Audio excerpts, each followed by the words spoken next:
보겠습니다. 세속주의라는 것은 세상에 속한 것을 이야기합니다. 우리는 세상을 떠나서 살 수 없습니다. 마치 배가 물을 떠날 수 없고 바다를 떠날 수 없는 것처럼 그렇습니다. 배는 바다에 있어야 됩니다. 물에 있어야 됩니다. 그러나 배가 바다에 가라앉으면 그것은 침몰하고 죽는 것입니다. 우리들도 세상에 접하여 있지만 세상에 속해서는 안 되는 것입니다. 예수님께서 마태복음 6장 24절 말씀에 한 사람이 두 주인을 섬기지 못할 것이니 혹 이를 미워하며 저를 사랑하거나 혹 이를 중히 여기며 저를 경히 여김이라. 너희가 하나님과 재물을 겸하여 섬기지 못하느니라 말씀하셨습니다.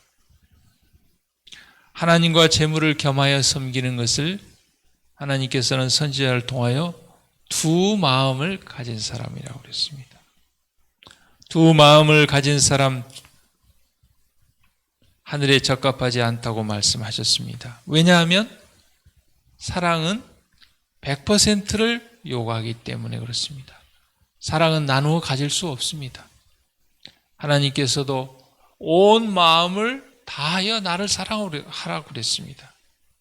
재물도 마찬가지입니다.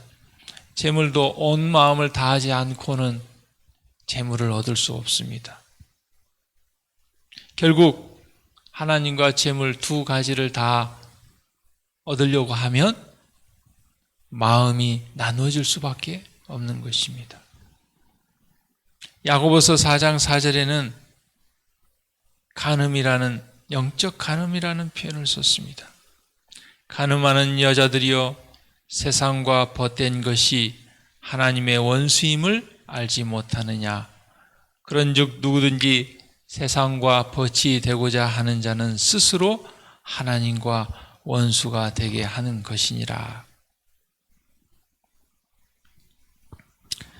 세상은 교회를 체질하고 교인들의 순수성을 시험하는 도구이다. 세상은 유혹물들을 내밀고 서 있다.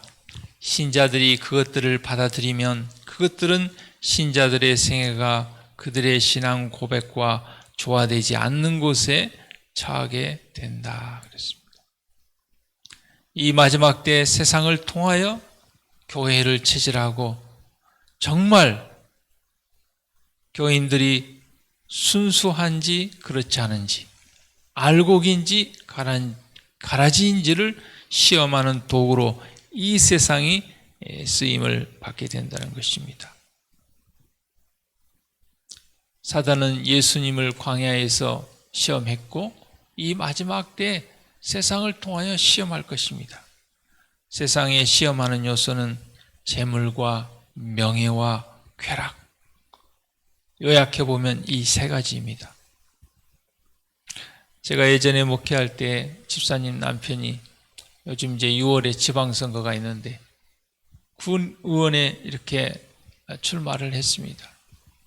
평생 공무원을 하여 모은 돈을 정말 그 군의원에 출마하면서 다 탕진을 하고 군의원이 되지 못했습니다.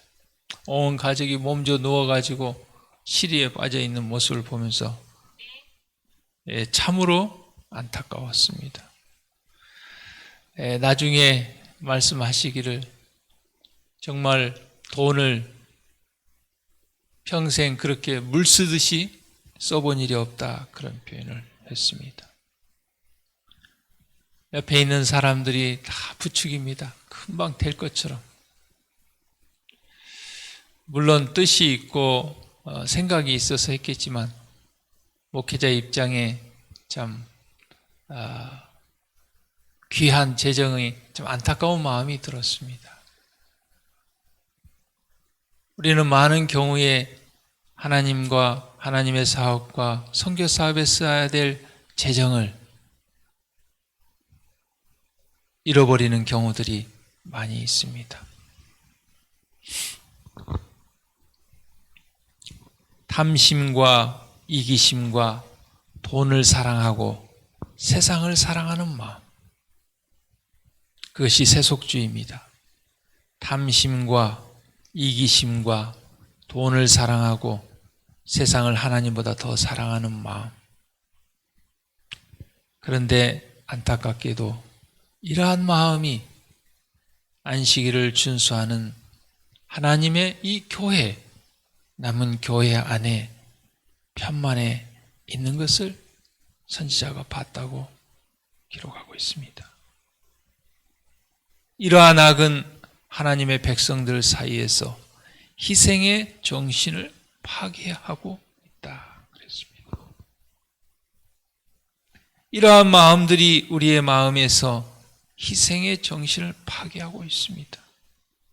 이러한 탐심을 마음속에 간직하고 있는 사람들은 그것을 깨닫지 못하고, 더욱 안타까운 것은 그것을 알지 못하고 깨닫지 못하고 있는 것입니다. 너무나 세상에 익숙해 있기 때문에 알지 못한다는 것입니다. 그것은 부지중에 그들을 사로잡았다. 그러므로 그것을 뿌리 뽑아 버리지 않을 것 같으면 그들의 멸망은 아간의 멸망처럼 분명할 것이다. 아간이 어땠습니까? 여리고성을 멸망시켰을 때 하나님의 은혜로 멸망한 거기 때문에 절대 아무것도 취하지 말라고 했는데 아간이 몰래 탐욕을 가지고 아름다운 외투와 은금을 숨겼어.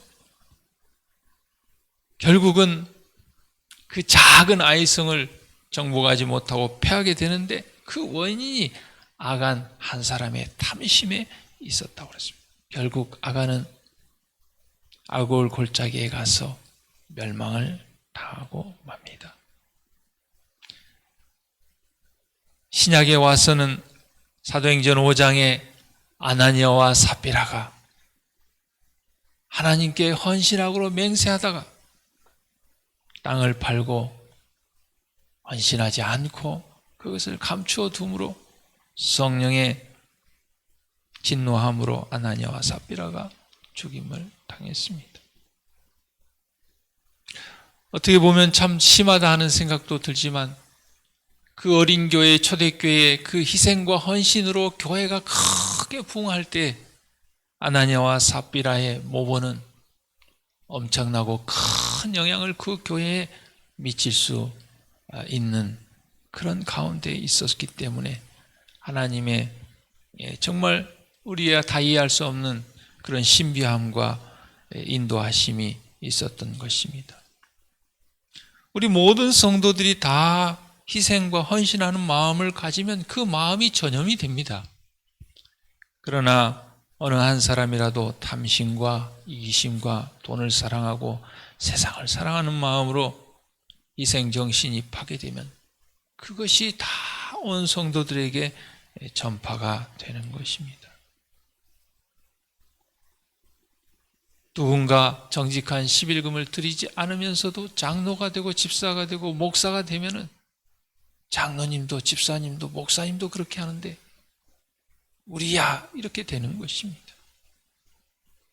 하나님의 몸된 교회를 위하여 헌물을 지도자들이 헌신하지 않으면 그러한 정신이 교회 전체에 퍼지게 되는 것입니다. 어렸을 때 그 한 책에 나와 있는 그 이야기가 생각이 납니다. 네덜란드인가 어느 참 외국에 있는 나라인데 아주 거대한 댐인데 한 어린아이가 그 댐을 지나가다가 자그마한 물소리를 듣습니다. 그리고 그 물소리를 찾아가 보니까 자그마한 구멍이 점점 커지고 있습니다. 그 아이가 그 구멍에 손을 넣고 그 물을 막았습니다. 정신을 잃을 때쯤 누군가 발견을 받아서 그 아이도 구원을 받고 댐도 무너지지 않았습니다. 만약에 그 아이가 그 물 흐르는 소리를 지나치고 지나갔다면 그 작은 구멍이 점점 커져서 그 댐이 무너져서 많은 사람이 희생과 죽음을 당했을 것이라고 그 이야기는 교훈하고 있습니다.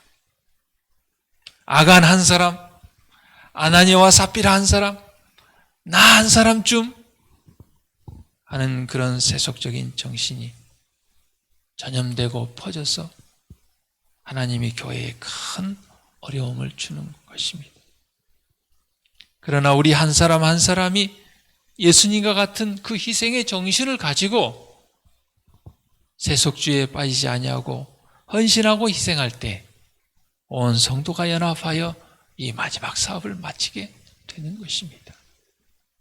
우리 모두가 예수님의 마음으로 희생의 정신으로 이 사업을 마치는 우리 모두가 되기를 간절히 바랍니다. 이 아침에 같이 기도할 기도 제목은 이신순 집사님, 이신자 집사님, 유라 집사님, 김사순 집사님 위해서 기도해 주시기를 바랍니다.